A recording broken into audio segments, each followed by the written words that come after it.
আসসালামু আলাইকুম। এই ভিডিওতে আমরা দেখব জাভার হোয়াইল লুপ। আগের ভিডিওতে আমরা জাভার ফর লুপ নিয়ে আলোচনা করেছিলাম এবং প্র্যাকটিক্যালি আলোচনা করেছিলাম এবং প্র্যাকটিক্যালি দেখেছিলাম আমরা আসলে। তো এখানে আমি হোয়াইল লুপ নিয়ে আলোচনা করব। তো হোয়াইল লুপের যে সিনট্যাক্সটা এটা হচ্ছে যে প্রথমে হোয়াইল কিওয়ার্ড দিতে হবে, দেন ফার্স্ট ব্র্যাকেট শুরু শেষের মধ্যে হচ্ছে এখানে কন্ডিশন। এই কন্ডিশন যদি ট্রু হয় দেন হচ্ছে কোডটা এক্সিকিউট হবে। এরপরে হচ্ছে ইনক্রিমেন্ট অথবা ডিক্রিমেন্ট এটা আমাদেরকে লিখতে হবে।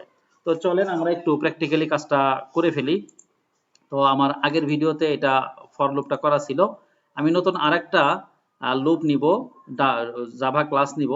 আমি এটার নামও দিয়ে রাখি হচ্ছে হোয়াইল লুপ ডেমো বা এক্সাম্পল যেটাই বলেন।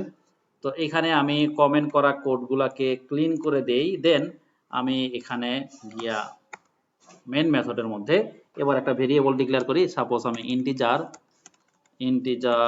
x ইকুয়াল আমি সাপোজ 0 দিলাম, x ইকুয়াল 0, হ্যাঁ, অথবা 1 দেন, কোনো সমস্যা নেই, ফাইন।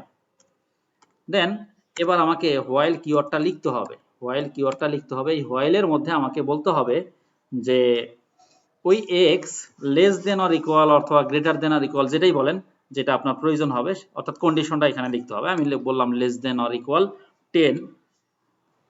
এবার সেকেন্ড ব্র্যাকেট শুরু শেষের মধ্যে এখানে গিয়ে কিছু একটা আমি প্রিন্ট করব। কিছু একটা বলতে আমি বললাম হ্যালো ওয়ার্ল্ড এবং এর সাথে প্লাস করে দিব হচ্ছে আমার x। তো এখানে এ পর্যন্ত যেটা হবে যে প্রথমত এখানে এসে চেক করবে যে x 10-এর চেয়ে ছোট অথবা সমান কিনা। যদি এটা হয় ট্রু হয় তাহলে এই মানটা আমাকে প্রিন্ট করবে। এই অবস্থায় আমি প্রিন্ট করলে কি হবে, বারবারই কিন্তু আমার x এর মানটা সবসময় 10-এর চেয়ে ছোট, সবসময় 10-এর চেয়ে ছোট, সবসময় 10-এর চেয়ে ছোট। তাহলে যতক্ষণ ছোট আছে ততক্ষণ প্রিন্ট করবে, তার মানে কি আমার ছোটই আছে, আমার এটা প্রিন্ট করতেই থাকবে। এখন আমাকে যেটা করতে হবে, এই কন্ডিশনটা তো ফলস করতে হবে, না হলে তো আমার এটা সারাদিনই প্রিন্ট হতেই থাকবে। এখানে গিয়ে আমার এক্সটাকে প্লাস প্লাস করতে হবে, এটাকে ইনক্রিমেন্ট অথবা ডিক্রিমেন্ট। আপনার যদি কোনো এক্স এর মান বেশি আছে তাহলে সেটাকে কমাতে হবে, তাহলে আপনি মাইনাস মাইনাস দিবেন, আর আমাকে বাড়াইতে হবে।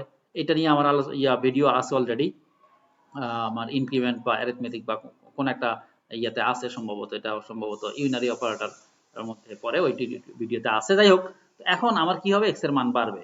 তাহলে এক্স এর মান এখানে এক এক করে বাড়বে, প্লাস প্লাস আমার এখানে এক এক করে বাড়বে। তাহলে প্রথমত এটা প্রিন্ট করবে, প্রিন্ট করার পরে এখানে আবার এটা বাড়বে, বাড়ার পরে এখানে গিয়ে আবার কন্ডিশন চেক করবে। তাহলে আগে ছিল এক্স এর মান 1, তারপরে এক্স এর মান কিন্তু আমার 2 হয়ে গেল বাড়ার কারণে, একবার প্রিন্ট হওয়ার পরে বাড়লো, বাড়ার পরে 2 হয়ে গেল। দেন এখানে আবার কন্ডিশন চেক করবে, দেখবে যে কথাটা সত্য এখনো, কারণ x এর সাথে 10 মানে 10 এর সাথে x ছোট, তাহলে এটা আবার প্রিন্ট করবে। মানে এবার মানে x এর মান যে 2 ছিল 2 সহ প্রিন্ট করবে। এইভাবে প্রিন্ট করতে করতে বাড়তে বাড়তে যখন এটা হচ্ছে যে 10 এর সমান হয়ে যাবে, তখন আবারও চেক করবে, দেখবে যে 10 এর সমান হয়ে গেছে, আবারও প্রিন্ট করবে। আবার এখানে এসে আবার এক মারবে, বাড়বে, বাড়ার পরে এবার 11 হয়ে যাবে। 11 হওয়ার পরে এখানে গিয়ে আবারও চেক করবে।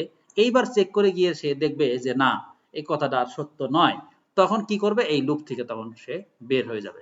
তো লুপগুলো আসলে এইভাবেই কাজ করে। আমি যদি এটাকে রান দেই, দেখবেন যে আমার এটা হ্যালো ওয়ার্ল্ড 1 থেকে শুরু করে প্রথমবার আমার এটা প্রিন্ট করছে, যার যে সময় x এর মান ছিল 1, দেন ইনক্রিমেন্ট হয়ে 2, তো এটা প্রিন্ট করছে, কন্ডিশন চেক করে প্রিন্ট করছে, এরকম করতে করতে 10 পর্যন্ত প্রিন্ট করার পরে আবারও এর মান কিন্তু বাড়ছে। বাড়ার পরে এখানে গিয়ে কন্ডিশন গিয়ে এখানে ফলস হওয়ার কারণে এখানে আর সে ঢুকতে পারে নাই, যার কারণে 11 প্রিন্ট করা তার ভাগ্যে আর জোটে নাই, যার কারণে সে আর 11 করতে পারে। অর্থাৎ কন্ডিশন ফলস মানে কি, কন্ডিশন ফলস মানে এখান থেকে সে বের হয়ে যাবে, যার কারণে আর 10 এর পরে আর কোনো কিছু প্রিন্ট করতে পারে নাই। তো আশা করি হোয়াইল লুপটা আপনারা বুঝতে পারছেন। পরের ভিডিওতে হচ্ছে আমি ডো হোয়াইল নিয়ে আলোচনা করব এবং এটার প্র্যাকটিক্যাল কাজটা আমরা ইনশাআল্লাহ দেখব।